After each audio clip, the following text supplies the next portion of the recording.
तो थोड़ी देर के लिए अपनी वार्ता को यहीं विरमित करते हुए मंच के साथ एक बार जुड़ेंगे आप और मौन होने के लिए गायत्री मंत्र का उच्चारण करेंगे। ओम भूर्भुवः स्वः तत्सवितुर्वरेण्यं भर्गो देवस्य धीमहि धियो यो नः प्रचोदयात्। मंचस्थ आसीन आर्य समाज के सुप्रसिद्ध भजनोपदेशक आदरणीय दिनेश पथिक जी, आर्य समाज रामनगर जींद के समस्त पदाधिकारीगण, वंदनीय मातृशक्ति आर्यभद्र भद्र पुरुषों, ये छठी सभा आपके बीच में है और सभी को विदित है कि ये अंतिम सभा भी इस वार्षिकोत्सव की है। बहुत सारे विषयों को आपने अवगहन किया है, जाना है। इस अंतिम सभा में ईश्वर का विषय मैं चाहता हूं कि आप अवगहन करें, क्योंकि पिछली 5 सभाएं कुछ आंतरिक विषयों पर, कुछ बाह्य विषयों पर चली हैं। आप थोड़ा सा आज गंभीरता के साथ, बुद्धि विवेक के साथ ईश्वर विषयों को भी जानने का प्रयत्न करें। वेद में एक ऋचा आती है, अंति संतम न जहातयंती संति संतम न पश्यति पश्य देवस्य काव्यम न ममार न जीयते। वेद कहता है कि वह परमात्मा इतना निकट है, इतना निकट है कि हम चाहें भी तो उसे छोड़ नहीं सकते, उससे पृथक नहीं हो सकते, उससे अलग नहीं हो सकते। इसको थोड़ा सा और गंभीरता से जाने। बड़ा सरल विषय करूंगा मैं, आप चिंता मत करना, बस जुड़े रहना। अच्छा, संसार में देखने में क्या आता है? आत्मा के सबसे निकट कौन है, सबसे समीप कौन है? वो तो शाब्दिक आप कह रहे हैं। देखने में आता है कि शरीर आत्मा के सबसे सन्निकट है। तो विचार करें, वेद मंत्र कह रहा है कि वह इतना निकट है कि उसे चाहकर भी छोड़, उससे अलग नहीं हो सकते। तो क्या शरीर से जीवात्मा अलग नहीं होता? यदि हाथ में कुछ ऐसी व्याधि आ जाए कि हाथ काटना पड़े, तो जीवात्मा स्वयं डॉक्टर के पास जाके कहता है कि मेरा हाथ। इससे समझ में आया कि शरीर से तो अलग हुआ जा सकता है, और जब देहावसान होता है तो पूरे शरीर को भी आत्मा छोड़ देती है। इससे इतना स्पष्ट हुआ कि यह शरीर तो जीवात्मा के बहुत ज्यादा निकट नहीं है, इसे तो छोड़ा जा सकता है। परंतु इस शरीर के मध्य भी, शरीर के अंदर भी एक सूक्ष्म शरीर है जो मृत्यु होने पर भी जीवात्मा के साथ रहता है। परंतु उसके विषय में भी ऋषि परंपरा कहती है, शास्त्र कहते हैं कि 2 अवस्थाओं में, प्रलय काल में और मोक्ष अवस्था में, वो सूक्ष्म शरीर भी छूट जाता है। मैंने वेद मंत्र उस सूक्ष्म शरीर के विषय में भी नहीं कह रहा है। वेद मंत्र ऐसे तत्व के विषय में कह रहा है जो अब प्रलय अवस्था में अथवा मोक्ष अवस्था में भी जीवात्मा के साथ रहेगा, उसको जीवात्मा छोड़ नहीं सकता। क्योंकि वह उसमें व्यापक हो रहा है, वह जीवात्मा में भी व्यापक हो रहा है। एक बात अब मेरे थोड़ा सा आप मन तक ले जाने का प्रयत्न करेंगे। 3 प्रकार के आस्तिक होते हैं। एक आस्तिक वह होता है जिसे हम पारंपरिक आस्तिक कहते हैं। परंपरा से आस्तिक है, बड़े मानते थे कि भगवान है, बड़े मंदिर जाते थे,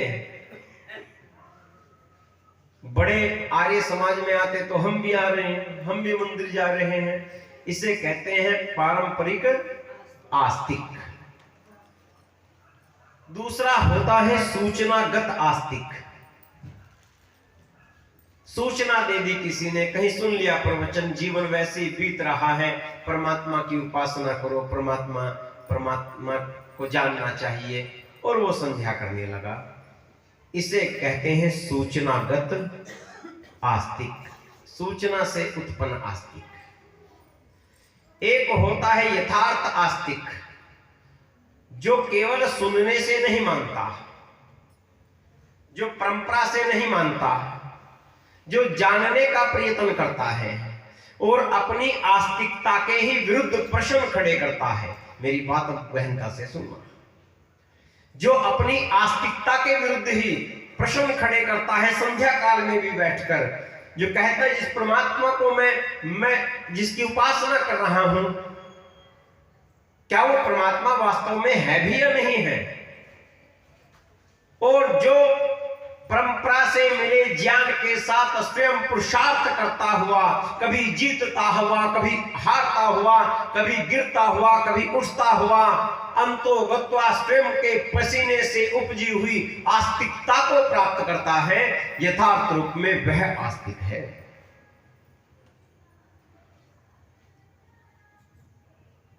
अन्यथा जरा से वैज्ञानिक तर्कों के सामने हमारी आस्तिकता समाप्त हो जाती है, शंकित हो जाती है, शंका से भर जाती है। वैज्ञानिकों ने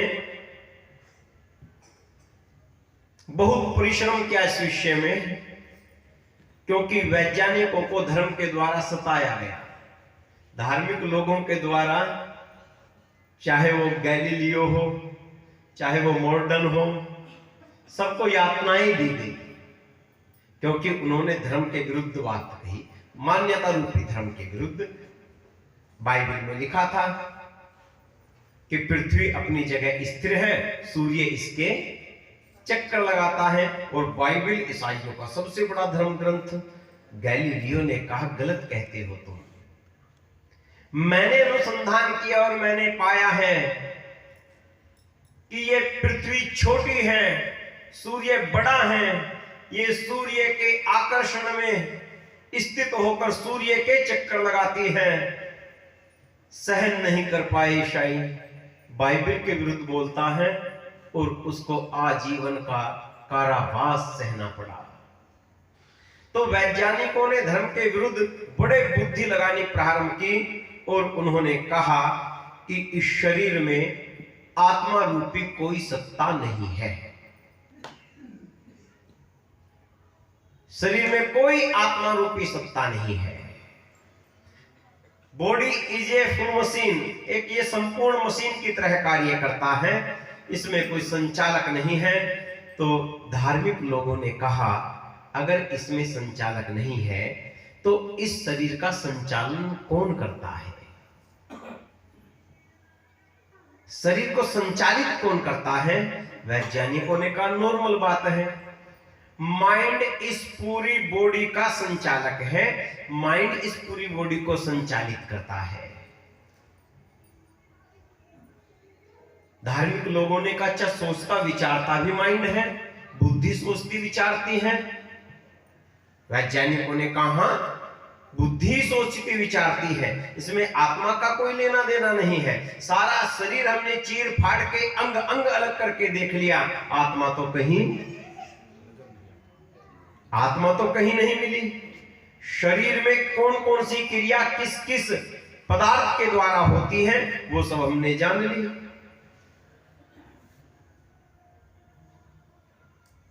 तो धार्मिकों ने कहा तुम गलत कहते हो,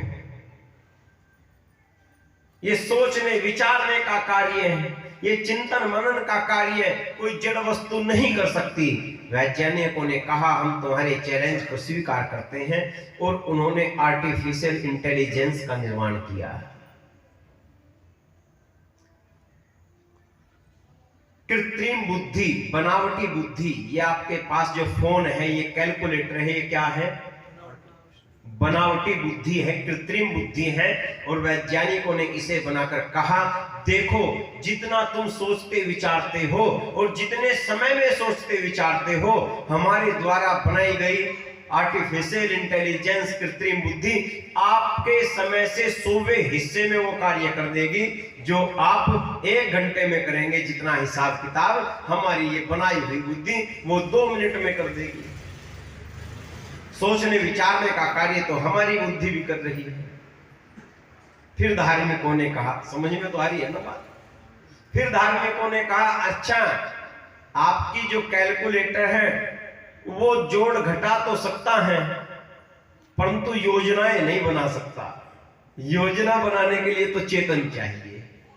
वैज्ञानिकों ने कहा अच्छा हम और अनुसंधान करते हैं। अच्छा मुझे बताइए आपके ऐसा कौन सा खेल है जिसमें सबसे ज्यादा चिंतन करना पड़ता है, योजनाएं बनानी पड़ती है, सोचना पड़ता है, एक एक चाल पे कई कई प्रकार से सोचना पड़ता है? हाँ, सबने बोला चेस, शतरंज। वैज्ञानिकों ने एक कंप्यूटर का इजाद किया और जिसने शतरंज जैसे खेल में जिसके एक एक चाल में मनुष्य को सैकड़ों सैकड़ों प्रकार से सोचना पड़ता है, इधर चलूंगा तो ऐसा होगा, इधर चलूंगा तो ऐसा होगा, उस इतने सोच विचार के खेल में उस कृत्रिम बुद्धि ने, उस आर्टिफिशियल इंटेलिजेंस ने उस मनुष्य को हरा दिया। और वैज्ञानिकों ने कहा अब बताओ तुम क्या कहोगे? हमारी जो कृत्रिम बुद्धि है वो तुमसे ज्यादा सोच विचार सकती है, योजनाएं बना सकती है, अब बताओ आत्मा कहां है? और वे धार्मिक लोग सोच में पड़ गए, चिंतन करने लगे। जो केवल नाम नाम के धार्मिक थे घुटनों के बल आ पड़े विज्ञान के सामने। परंतु वेद के अनुयायियों ने उत्तर दिया और वेद के अनुयायी बोले ये सही है कि तुम्हारा कंप्यूटर शतरंज में मनुष्य को हरा सकता है, परंतु जैसे हारने के बाद मनुष्य रो पड़ता है, तुम्हारा कंप्यूटर रो नहीं सकता। जीतने के बाद जैसे मनुष्य हंस पड़ता है, उल्लासित हो जाता है, आपका कंप्यूटर हंस नहीं सकता। और कितनी भी आप ऐसी मशीनें बना लें जो सोचे मनुष्य से ज्यादा, विचारे मनुष्य से ज्यादा, हिसाब लगा ले, कार्य मनुष्य से ज्यादा कर दे, परंतु जीवात्मा तब तक उनमें नहीं आ सकती।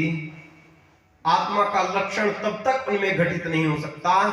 आत्मा का एक लक्षण है कर्तुम अकर्तुम अन्यथा कर्तुम। ये स्वतंत्रता आत्मा के पास है, करूं या ना करूं, या फिर जैसा तुम कह रहे हो उससे उल्टा करूं। आपने मुझे कहा कि आचार्य जी बोलो, मेरी मर्जी है, चाहूं तो भी उठ के चल दूं। मैं कहूं आप सुनो, आपकी मर्जी है, कभी कोई भी उठ के बीच में से चला जाए। और कितनी देर सुनो ये भी आपकी मर्जी है, परंतु आपने पंखा चला दिया, ये मशीन है, पंखा चला, अपनी मर्जी से पंखा ये नहीं कह पाएगा मैं थक गया हूं, अब मुझे थोड़ा आराम दे। स्वतंत्रता नहीं है।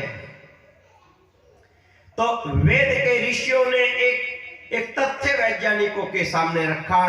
तुम कहते हो कि शरीर का संचालन मस्तिष्क करता है, बुद्धि करता है, बुद्धि करती है। इस शरीर के ऊपर पूरा नियंत्रण बुद्धि का है। और वैज्ञानिकों ने कहा, हम सच कहते हैं, देखो आप चले जा रहे हैं, अब आगे की बात थोड़ा सा ध्यान से सुनना। आप चले जा रहे हैं और आपके पैर में कांटा चुभता है। अच्छा सच बताइए, कांटा चुभते ही आप पैर को आगे रख देंगे, तुरंत पीछे हटाएंगे? तुरंत पीछे हटाएंगे।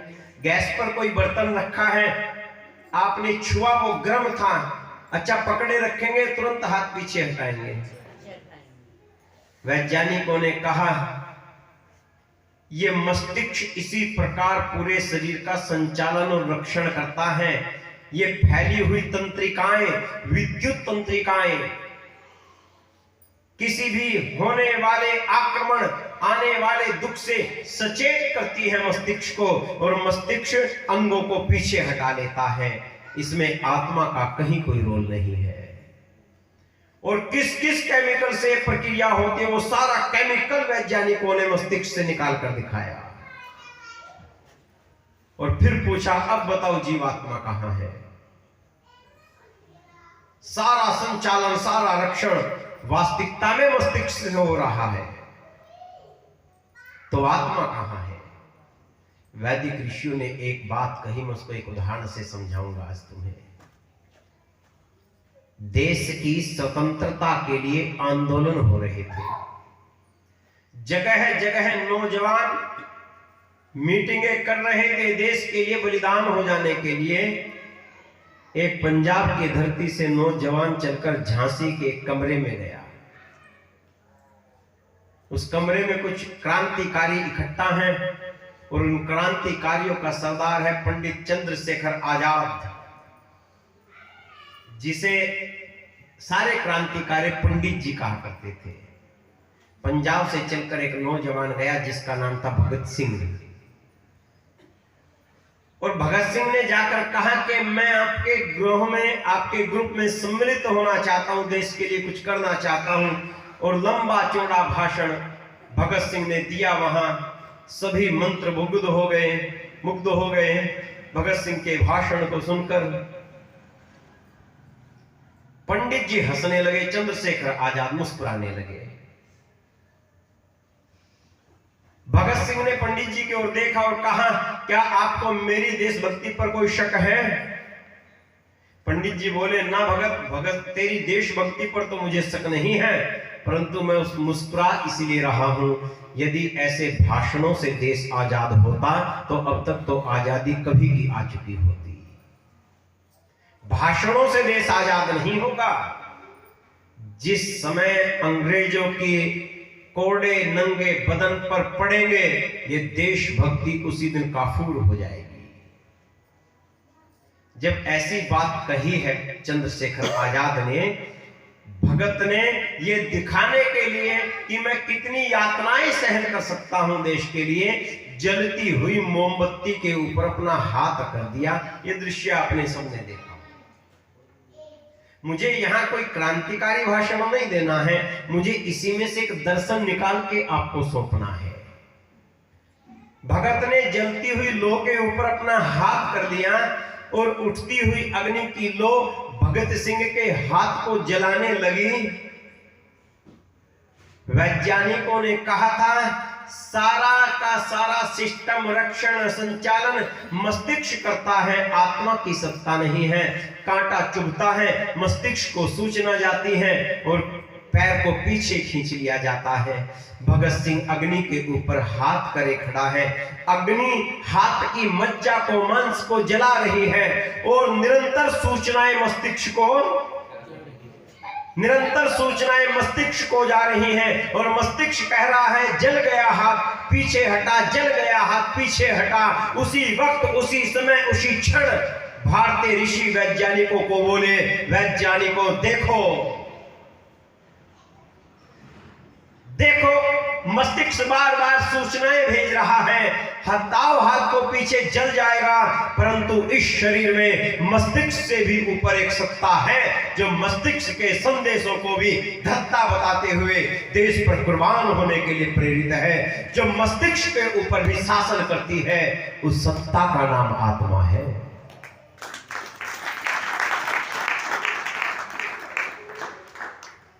बात समझ में आई? मस्तिष्क संचालित करता है शरीर को, क्रिया की प्रतिक्रिया देता है। आप एक पेड़ की शाख पर लटक गए, नीचे खाई है, और उसी समय जिस समय आपने हाथ से पेड़ की शाखा पकड़ी है, मधुमक्खियां आकर आपके हाथ पर बैठ गई और निरंतर डंक मार रही हैं। नीचे बहुत नीची खाई है। प्रतिक्रिया तो होनी चाहिए थी, बुद्धि को संदेश जाते ही हाथ को वहां से छूट जाना चाहिए था, मक्खियों से बचना चाहिए था, परंतु मक्खियां निरंतर डंक मार रही हैं, पीड़ाएं हो रही हैं। परंतु मस्तिष्क से भी ऊपर एक सत्ता है जो मस्तिष्क की भी रक्षा करती है। उसी सत्ता का नाम आत्मा है। तो अब बताओ क्या सिद्ध हुआ? इस शरीर में सर्वोपरि राजा इस शरीर का कौन है? जोर से बोल दो, आत्मा। पूरे शरीर पर साम्राज्य किसका है? आत्मा का। अब परमात्मा की ओर चलो।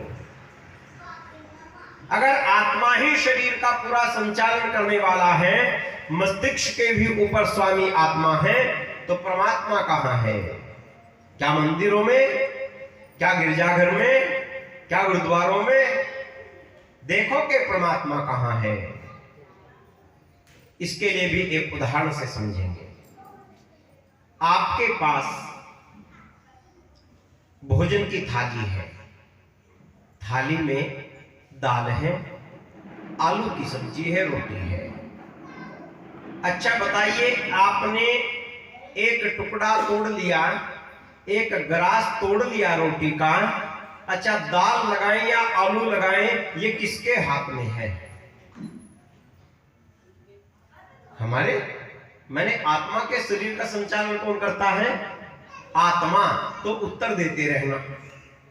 बताइए, अब बताइए, रोटी का टुकड़ा तोड़ लिया, दाल लगाए या सब्जी, ये किसके अपने हाथ में है? आत्मा के। बोलो, उत्तर देते रहना, मजा आएगा। इसके हाथ में।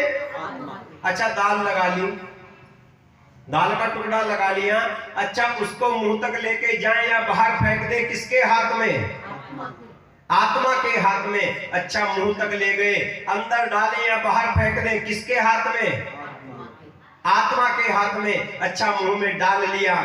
अच्छा, क्यों है सारा आत्मा के हाथ में? क्योंकि शरीर पर आत्मा का आधिपत्य है, शरीर का राजा आत्मा है। अच्छा, मुंह में डाल लिया, चबाऊं या फिर बाहर फेंक दूं, किसके हाथ में? आत्मा। अच्छा, चबा लिया, चबा कर भी बाहर फेंक दूं या अंदर निकल दूं, किसके हाथ में? आत्मा। क्यों? क्योंकि शरीर का राजा आत्मा है। अच्छा, अंदर निकल लिया, पचाऊं या ना पचाऊं, किसके हाथ में? दोबारा सोच के बोलो।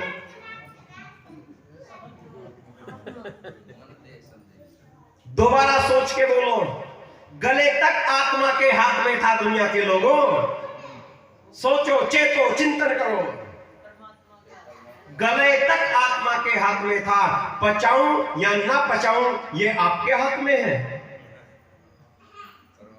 अगर शरीर का राजा आत्मा है, शरीर पर पूरा आधिपत्य आत्मा का है, तो गले से नीचे भी कंट्रोल आत्मा का होना चाहिए था। परंतु याद रखना, आप हाथ उठा रहे हैं, नीचे कर रहे हैं, ये किसके हाथ में है? आत्मा के हाथ में है। और क्रिया हो रही है तो कोई ना कोई करने वाला करता है ना। सुनते रहिए, कोई क्रिया हो रही है, करने वाला परमात्मा है। मैंने रोटी का टुकड़ा उठाया, इसका कर्ता आत्मा है। मैं मुंह तक ले गया, इस क्रिया का भी कर्ता आत्मा है। मैंने मुंह में डाल लिया, इस क्रिया का भी कर्ता आत्मा है। मैंने चबा लिया, इस क्रिया का भी कर्ता आत्मा है। मैंने चबा कर निगल लिया, अब पचाना या न पचाना आत्मा के हाथ में नहीं है, फिर भी पच रहा है। और केवल पच ही नहीं रहा, पचकर पक रहा है। केवल पक ही नहीं रहा, पककर रस बन रहा है। और रस का भी अस्थि, मज्जा और शुक्र आदि सप्त धातुओं का निर्माण हो रहा है। वे सप्त धातुएं पूरे शरीर में जहां जहां जानी चाहिए वहां जा रही है। इतना बड़ा कार्य हो रहा है। इसका मतलब एक बात समझ में आई, बिना कर्ता के कार्य होता नहीं है। इस शरीर में ये कार्य मैं कर नहीं रहा हूं, इस शरीर में ये कार्य हो रहा है। इसका मतलब एक बात साफ है, इस शरीर में अकेला मैं करता नहीं हूं, कोई दूसरा भी कर्ता विद्यमान है। समझ में आई या नहीं है? दूसरा भी कर्ता इसमें विद्यमान है और वो कर्ता परमात्मा है, याद रखना।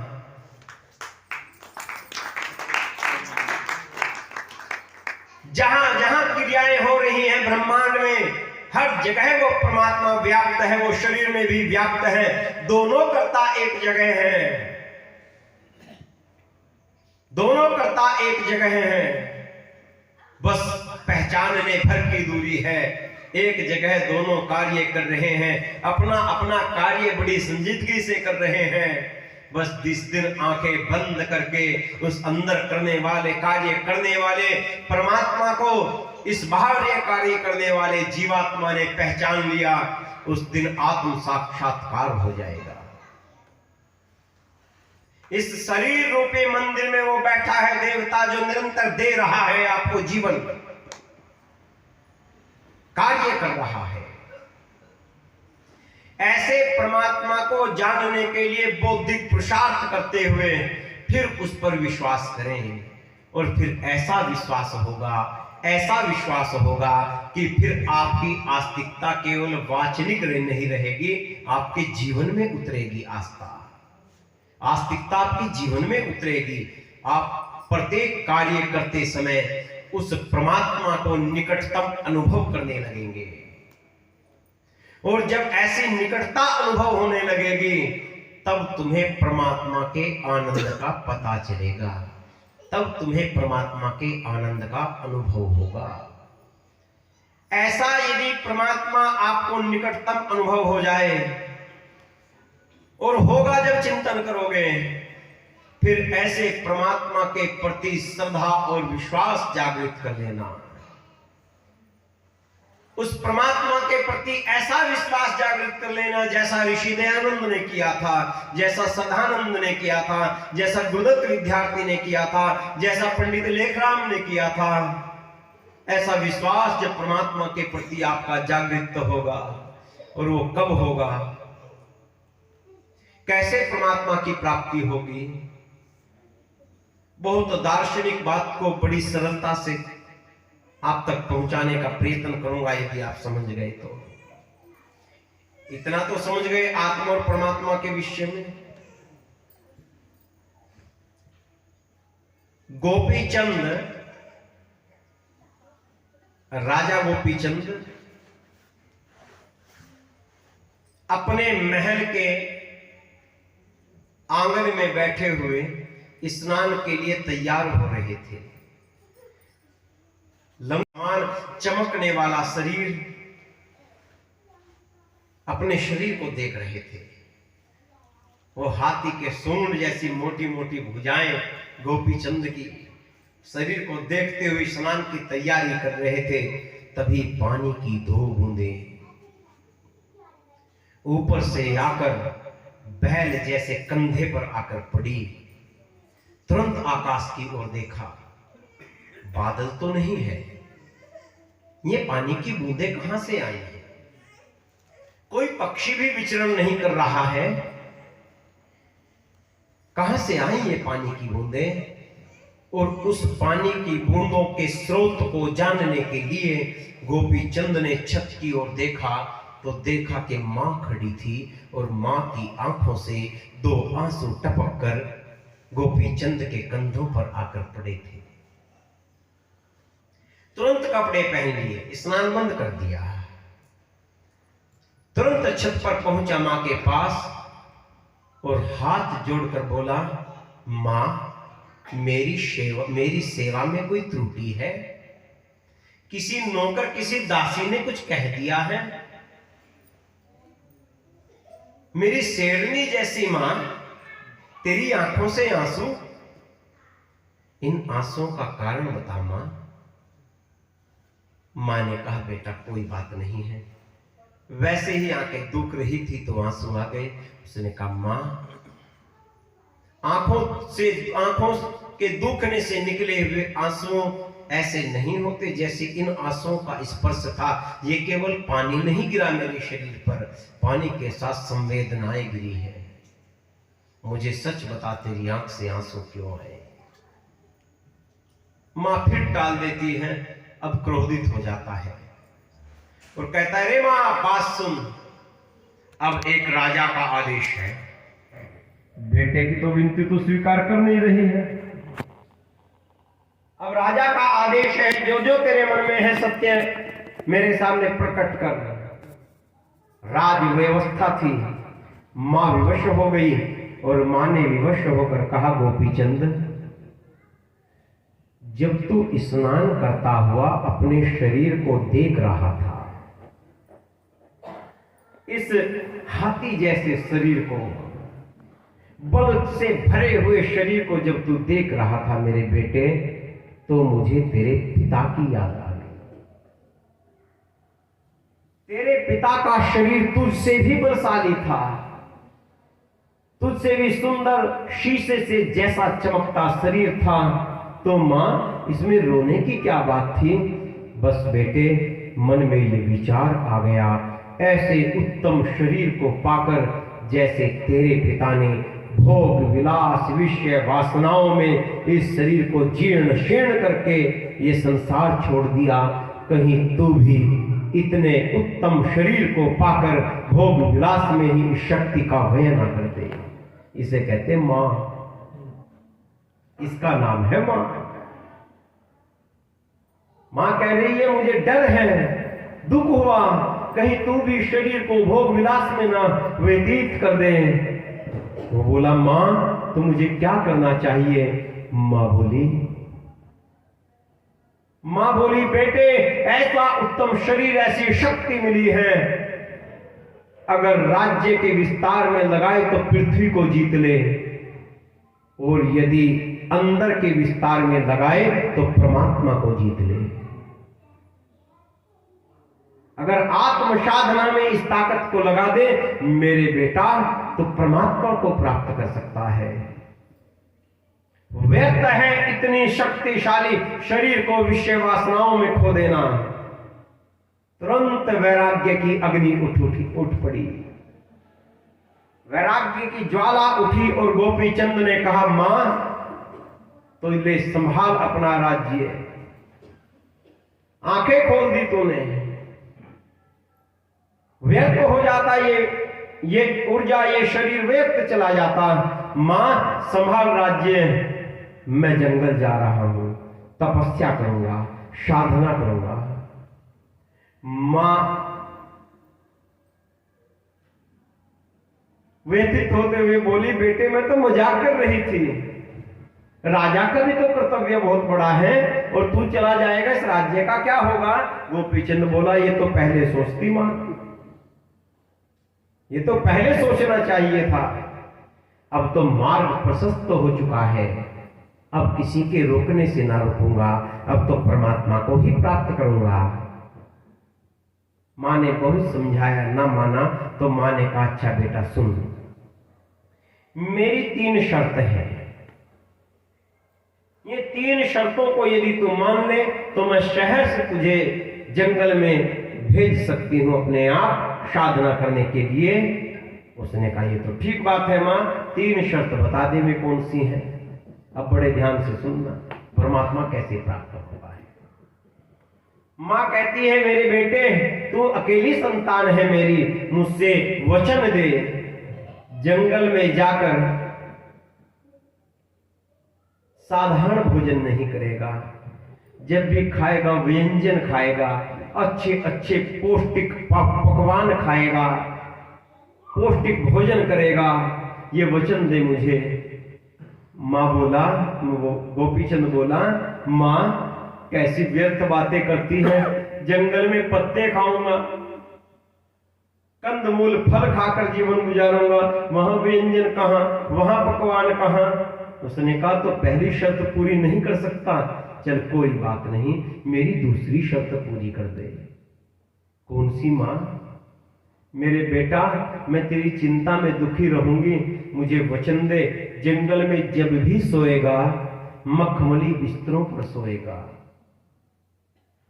मखमली बिस्तरों पर सोएगा, साधारण सैया पर नहीं सोएगा, वचन दे। उसने कहा मां, बेटे के जाने से मन के साथ साथ बुद्धि भी हिल गई तेरी। कमाल करती है, जंगलों में पत्थर पर सोना है, शीला पर सोना है, कहां वहां मखमली बिस्तर लाऊंगा। मां ने कहा दूसरी भी शर्त पूरी नहीं कर सकता, अच्छा तीसरी कर दे।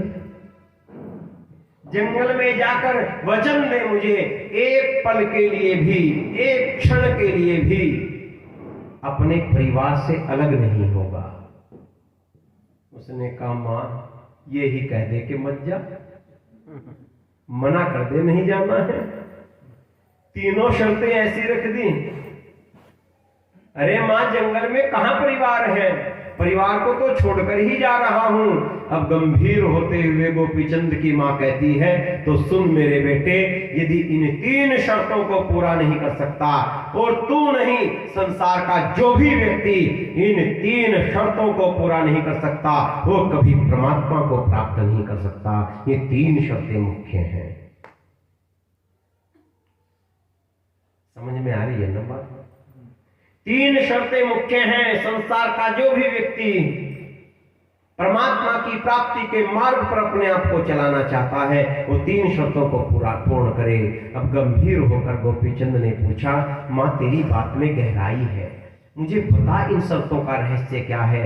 मां बोली, पहली शर्त क्या थी? मां तूने कहा था साधारण भोजन मत करना, जंगल में जब भी खाना पकवान खाना, अच्छे अच्छे व्यंजन भोगना। उसने कहा बेटा, यदि परमात्मा की प्राप्ति करना चाहता है, यदि आत्म साधना के मार्ग पर चलना चाहता है, तो मेरे बेटा ये ध्यान रखना, वचन दे मुझे, तब तक भोजन ना करना जब तक भूख व्याकुल ना कर दे, मूर्छित ना कर दे। और जब इतनी व्याकुलता में भूख किसे उठी, इतनी व्याकुलता में मेरे बेटे तू पत्ते भी खाएगा तो पत्ते पकवान लगेंगे तुझे। अगर आत्म साधना के मार्ग पर चलना है तो भोजन भट्ट बनना छोड़ दो। उस भोजन की, उस भूख की उठी हुई व्याकुलता में भोजन करो। वो कुछ भी खाओगे, साधारण चने भी खाओगे, वो पकवान का कार्य करेगा शरीर में। गंभीर हो गया, बोला मां दूसरी शर्त भी मुझे उजागर कर। उसने कहा बता क्या थी दूसरी शर्त? मखमली बिस्तर पर सोने के लिए कहा था मां तूने। उसने कहा हाँ बेटा, यदि आत्म साधना के मार्ग पर चलना चाहता है तो तब तक मत विश्राम कर लेना, तब तक मत सोने के लिए लेट जाना जब तक निंद्रा मूर्छित ना कर दे, निंद्रा में गर्दन ना टूट जाए, निंद्रा परेशान ना कर दे, तब तक न सो जाना। और जब इतनी उठी हुई निंद्रा की व्याकुलता में तू शयन करेगा, तुझे पत्थर भी मखमली बिस्तर अनुभव होंगे मेरे बेटे। याद रखना, निंद्रा के तीन स्तर हैं। पहला है तंद्रा, दूसरा है निंद्रा और तीसरा है सुषुप्ति। चौथी तुरिया है, वो बहुत अलग का विषय है। आपने एक नियम बना लिया है कि इस समय मुझे जाकर अपने बिस्तर पर लेट जाना है। अच्छा, यदि ऐसे आलती पालती मारकर बैठ जाए और 1 घंटे तक ना हिलाएं तो पैर क्या करेंगे? सो जाएंगे, जिसको साधारण भाषा में कहते हैं सो जाएंगे। आपने नियम बना लिया कि इस समय मुझे अपने बिस्तर पर जाकर लेट जाना है, जाकर लेट जाते हो, शरीर हिलता नहीं है तो तंद्रा छाती है, तंद्रा। मन में तरह तरह के विचार चलते रहते हैं। शरीर तो सो जाता है परंतु मन जागता रहता है और स्वप्न आते रहते हैं। इस अवस्था का नाम तंद्रा है। जब तक कर मन भी सो जाता है उस अवस्था का नाम निंद्रा है। और जब मन और इंद्रियां अपने मूल में स्थित हो जाती हैं और जिसे गाढ़ निंद्रा हम कहते हैं, वो सुसुप्ति का लक्षण है। तो कह रही है गोपीचंद की मां, बेटा जब भी सोना मखमली बिस्तरों पर सोना, अर्थात जब निंद्रा व्याकुल करते तब लौटना। तीसरा शर्त क्या रखी थी? एक पल के लिए भी परिवार से अलग ना होना। मां, परिवार कहां मिलेगा? जो आत्म साधना के मार्ग पर चलना चाहता है बेटा, उसका भी परिवार होता है। धैर्यम यस्य पिता क्षमा च जननी शांतिश्चिरम गेहिनी। पिता, धैर्य उसका पिता बन जाता है जो आत्म साधना के मार्ग पर चलता है। क्षमा उसकी मां बन जाती है जो आत्म साधना के मार्ग पर चलता है। और जिसका पिता धैर्य हो, क्षमा जिसकी मां बन जाए, शांति को उसकी पत्नी बनना ही पड़ता है। जीवन संगनी बन जाती है शांति। शांति उसको जीवन को छोड़कर नहीं जाती। सत्य मित्रमिदम दया च भगिनी। सत्य उसका मित्र बन जाता है, दया उसकी बहन बन जाती है। ऐसा उसका परिवार हो जाता है। और जो आत्म साधना करने वाला इस सत्य रूपी पिता से दूर हो जाता है, वो कदापि परमात्मा को प्राप्त नहीं कर सकता। जो क्षमा रूपी जननी से दूर हो जाता है वो भटक जाता है। जो शांति रूपी पत्नी को छोड़ देता है वो भटक जाता है। इसलिए साधना के पथ पर जाना है, परमात्मा को प्राप्त करना है, तो एक पल के लिए भी इस परिवार से दूर मत हो जाना। और एक अंतिम बात और सुन ले। एक अंतिम बात और सुन मेरे बेटा। इतना जब चल पड़े रास्ते पर तो फिर परमात्मा पर अटूट विश्वास करके चलना। किसी भी स्थिति में परमात्मा तेरी रक्षा करेंगे। इतना परमात्मा पर विश्वास करके चलना। कितना? बस एक अंतिम उदाहरण सुन लो, तब समय भी हुआ जाता है। समझ में आ रही है ना? कितना विश्वास परमात्मा पर करना। एक राजा के यहां संतान नहीं थी। बड़ा व्याकुल था राजा की किसी भी प्रकार से ग्रह में संतान मिल जाए, इस राज्य को कोई वारिस मिल जाए। अनेक प्रकार के उपचार आदि करवाए गए, कोई लाभ प्राप्त ना हुआ। राजा किसी भी प्रकार से संतान को चाहने के लिए उत्कंठित हो उठा। एक तांत्रिक राजा के पास आया। राजा ने बुलवाया तांत्रिक को, उससे बातचीत की। तांत्रिक ने कहा, राजा संतान तो तेरे यहां हो सकती है, परंतु जिस कार्य से संतान होगी वो कार्य बड़ा असंभव सा है। उसने कहा, तांत्रिक तू राजा की शक्ति को नहीं जानता, राजा के लिए भी कुछ असंभव है, तू बोल, जो कहेगा वो होगा। तांत्रिक ने कहा, राजा किसी 10-12 साल के बच्चे की बलि चढ़ानी पड़ेगी, गर्दन काटनी पड़ेगी, तब तेरे यहां संतान उत्पन्न हो सकती है। राजा ने कहा, कठिन तो है, परंतु मैं राजा हूं तो चिंता मत कर, किसी को भी पकड़ूंगा और बलि चढ़वा दूंगा। तांत्रिक ने कहा, नहीं, वो बलि स्वीकार नहीं होगी। कोई पिता माता, कोई पुत्र स्वेच्छा से अपनी बलि दे दे, स्वेच्छा से अपने बेटे को दे दे, वही बलि स्वीकार होगी। और उसको बड़े पूज्य भाव से लेके आना। राजा ने अपने दूत भेजे और घर घर में सूचना पहुंचवाई, परंतु कौन अपने लगते जिगर को कि गर्दन कटवा दे? सबने दरवाजे बंद कर दिए, एक दरवाजा खुला रह गया। उसमें एक शराबी और अय्यासी पिता रहता था और उसका नन्हा सा 10-12 साल का बड़ा सुंदर सी छवि वाला एक पुत्र रहता था। पिता 24 घंटे में नशे में और अपनी अय्यासी में रहता था। जब उसने सुना कि राजा ने घोषणा की है यदि कोई अपनी संतान को बलि के लिए दे देगा, राजा उसको 1 लाख स्वर्ण मुद्राएं देगा, इसकी आंखें खिल उठी। इसके मन में प्रसन्नता छा गई। दूतों को आवाज दी, क्या तुम सच कहते हो? मैं तो वैसे भी इस बच्चे को पालने में असमर्थ हूं। मैं तो अपने ही मौज मस्ती के लिए पैसा जुटाने में असमर्थ हो रहा हूं। तुम मुझे 1 लाख स्वर्ण मुद्राएं दो और ले जाओ, इसको चढ़ा दो, इसको बलि। और पिता ने वो बच्चा दूतों को देने के लिए आग्रह किया। दूत वापस गए, राजा से बताया। राजा ने तांत्रिक के कथनानुसार बड़ी पूज्य भाव से उसको लेने के लिए राजा स्वयं गया और जाकर उसके पिता से पूछा, क्या आप अपनी मर्जी से अपने बेटे को देना चाहते हैं? उसने कहा 1 लाख स्वर्ण मुद्राएं दो, सोचो मत, ले जाओ, अपनी मर्जी से दे रहा हूं, यहां काट दो, वहां ले जाके काट दो।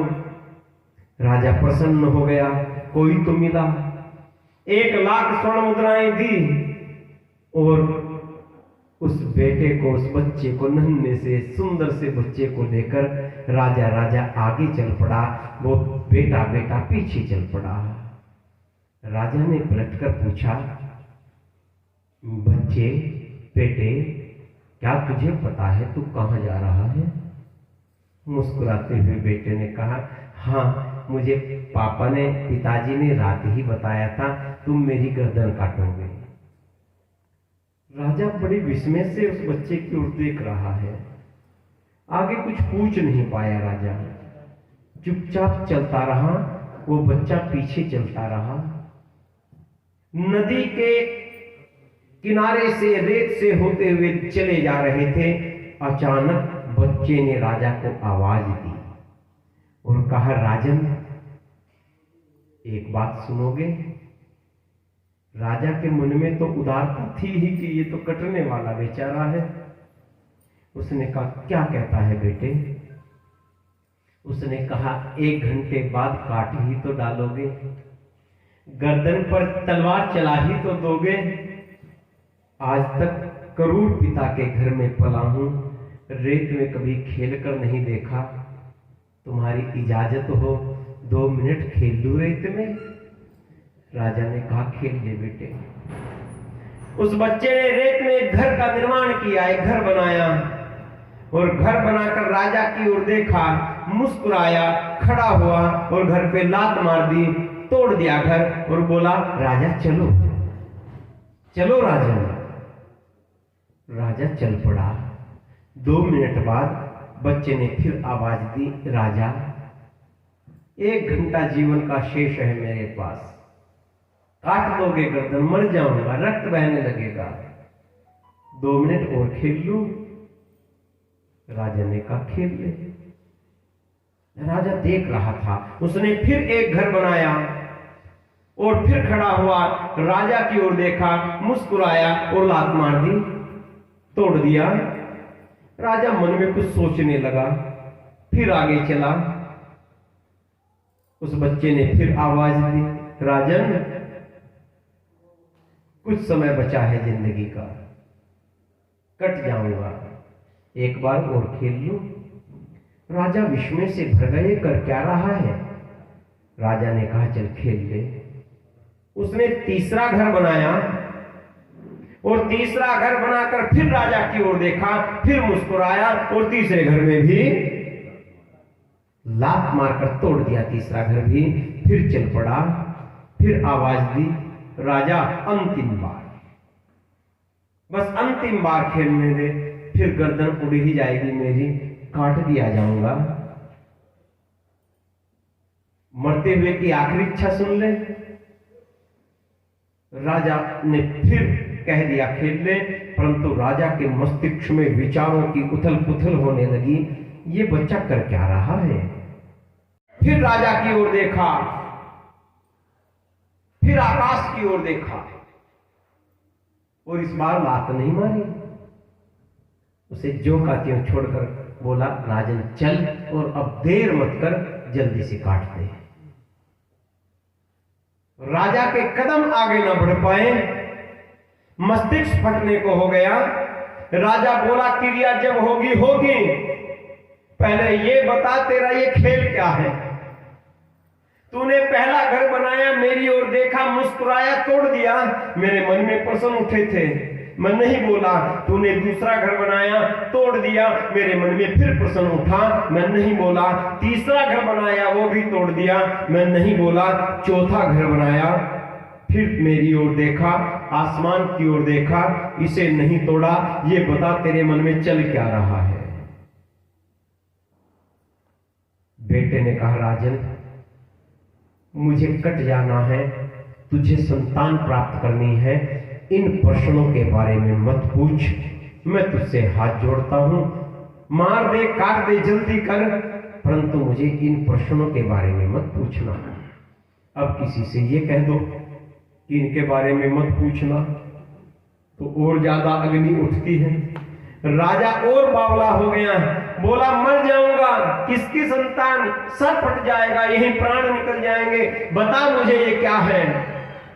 उसने कहा, राजा नहीं मानेगा, नहीं बताना पड़ेगा। तो सुन राजा, जिस समय संतान का जन्म होता है राजा, वो अपनी मां की गोद में आता है और वो उस समय परमात्मा को भी नहीं जानता, अपनी माता में ही वो परमात्मा को देखता है। संसार में सबसे बड़ा रक्षक उसकी मां होती है, उसके प्राणों की रक्षा करने वाली उसकी मां होती है। राजा, मैंने ये पहला घर अपनी मां के नाम का बनाया था, परंतु मैंने फिर याद किया, वो मां जिसे मेरी रक्षा करनी थी वो तो मेरे जन्म देते ही छोड़कर चली गई थी, वो तो जीवन की रक्षा नहीं कर सकती, इसलिए मैंने मां के भरोसे के घर को मां के भरोसे का घर तोड़ दिया। राजा गंभीर हो गया, आंखों से गरम गरम आंसू छूटने लगे और राजा बोला, ये दूसरा घर। उसने कहा, राजा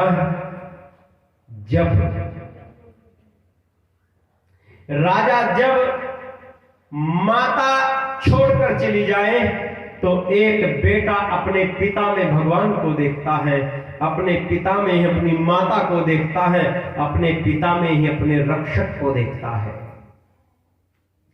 वो समझता है तेरे सब प्रकार से रक्षा करने वाला तेरा। आंखों से गरम गरम आंसू छूटने लगे और राजा बोला, ये दूसरा घर। उसने कहा, राजा जब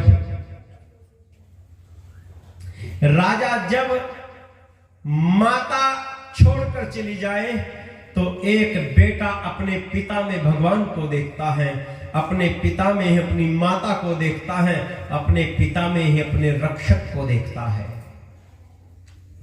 वो समझता है तेरे सब प्रकार से रक्षा करने वाला तेरा पिता है। मैंने दूसरा घर अपने पिता के भरोसे का निर्माण किया था, परंतु फिर मुझे याद आया, ये दूसरा घर जिस पिता के भरोसे का निर्माण किया है, उस पिता ने तो तुझे मौत के हाथों ही बेच दिया है, वो भी तेरी रक्षा नहीं कर सकता। मैंने पिता के घर को भी लात मार दी। राजा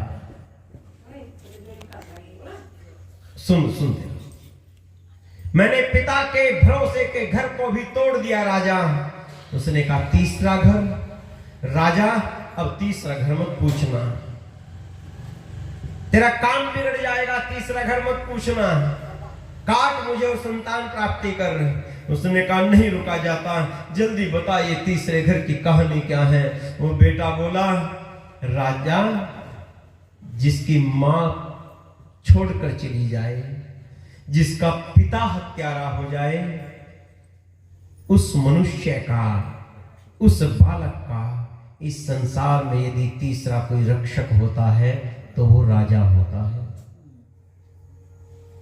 जब पिता भी हत्यारा हो जाए वो अपने राजा की ओर देखता है। राजन, मैंने ये तीसरा घर तेरे नाम का बनाया था, तेरे भरोसे के घर का निर्माण किया था, पर फिर तुझे देखा तो हंसी छूट गई।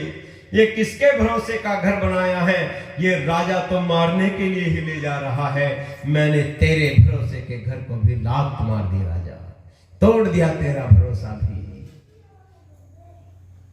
चौथा घर, रो रहा है राजा, क्षुब्ध हो गया है, मूर्छा सी छा रही है, रोते रोते पूछ रहा है चौथा घर। उसने कहा सुन राजा, जब मां का आसरा छूट जाए, पिता हत्यारा हो जाए, राजा मौत का सौदागर बन बैठे, तब एक मनुष्य का सहारा केवल परमात्मा होता है। तब एक मनुष्य का सहारा रक्षक केवल परमात्मा होता है। मैंने ये चौथा घर परमात्मा के भरोसे का निर्माण किया है। राजा रोता हुआ बोला, तोरे बालक तोड़ा क्यों नहीं? राजा बालक मुस्कुराता हुआ बोला, अभी मरा कहां? अभी तक तो उसने ही बचा रखा है, उसी के भरोसे तो जिंदा हूं। तुम तो मार ही डालना चाहते हो। पिता ने तो बेच ही दिया है, मां छोड़ के चली गई है। यदि जीवित हूं, उसी के भरोसे जीवित हूं। राजा पैरों पर गिर पड़ा बालक के, आंसू बहा रहा है, और रोता रोता राजा बालक से एक बात कहता है, ऐ दिव्य बालक, तुझे मैं मार ही डालूं तो ये निश्चित नहीं है कि तांत्रिक की बात सही निकल जाए। तुझे मारकर मेरे घर में संतान उत्पन्न हो ही ये कोई निश्चित नहीं है, परंतु एक बात मैं निश्चित समझ गया हूं। क्या राजन? तुझे मारकर मेरे घर में संतान उत्पत्ति हो ये कोई निश्चित नहीं है, परंतु इतना निश्चित है, यदि संतान उत्पन्न हो भी गई तो तेरे जैसी संतान नहीं होगी।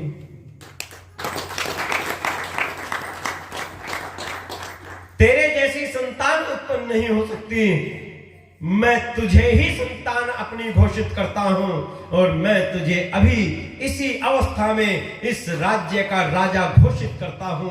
और अब मैं राजपाट छोड़कर उसी परमात्मा के सानिध्य में जाने का प्रयत्न करूंगा, जो सबकी रक्षा करता है, जिसने बड़े भारी पाप से तेरे द्वारा मुझे बचा लिया है। अब उस परमात्मा की शरण जाऊंगा। याद रखना दुनिया के लोगों, गोपी चंद की मां कह रही है, इतना विश्वास परमात्मा पर करना, जो उसके आश्रित हो जाता है, सत्कर्म के मार्ग को पकड़ लेता है, वो परमात्मा मृत्यु के पद से उठाकर उसे राजपद भी सौंप देता है। इसीलिए ऋषि दयानंद कह रहे हैं, उस परमात्मा को मानना, उसको जान लेना ही मोक्ष आदि सुखों का कारक है, और उस परमात्मा को भुला देना, विस्मृत कर देना ही मृत्यु आदि दुखों का हेतु है। इतना विश्वास परमात्मा पर करना। ये अंतिम सभा है, ये विषय छूट रहा था, ये विषय कहीं आपके हृदय तक टकराए जाए, इतने शब्दों के साथ वाणी को विराम दे रहा हूं। इस संसार में सभी को इज्जत, शोहरत, धन, उत्तम संतान सभी को प्राप्त हो जाए, ये कोई निश्चित नहीं है। सभी को सुख ऐश्वर्य प्राप्त हो जाए, ये कोई निश्चित नहीं है, परंतु मौत सबको मिलेगी, ये पूर्ण निश्चित है। इसलिए इससे पहले कि चीता जल उठे, अपने अंदर की चेतना को जगा लो, अपने अंदर की चेतना को जगा लो। उस आत्म तत्व, उस परमात्म तत्व को जानने के लिए और उस पर विश्वास कर कर इस संसार में सतमार्ग पर चलने के लिए प्रेरित हो उठो। आप ऋषि संताने हो, आपका कल्याण हो, आपका कल्याण हो, आपका कल्याण हो। इति ओम शम।